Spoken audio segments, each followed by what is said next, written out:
G'day, Starlo here again. Today I've got a really basic tip to share with you about your LOWRANCE GPS plotter. And I know that a lot of you will already be all over this, but for some of you it could be quite useful, so watch carefully. Most of us are very familiar with the trails that our units generate and save as we travel around. These bread trails are really handy, especially for finding your way home after a big day.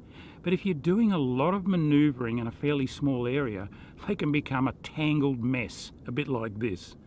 I call it the bowl of spaghetti effect, and it makes it hard to see your marks or even to figure out exactly where your boat is right now. In the past, I've had a lazy tendency to simply delete the trail when the screen got too cluttered. That's really easy to do, just by going into your waypoints, routes and trails, choosing the current trail and deleting it. Then you can create and save a new trail if you want.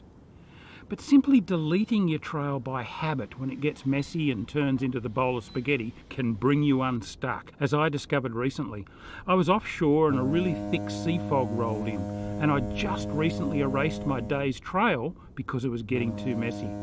Dumb idea. I could have really used that trail on my way home. I got back in okay, but I really regretted deleting that trail.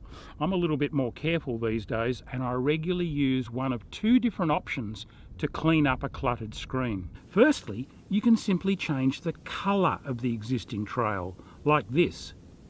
By going to a lighter colour, you can suddenly see your marks and vessel position again, and you can always change back to an easier to see colour later if you need to. Either that, or you can simply stop displaying the current trail by doing this.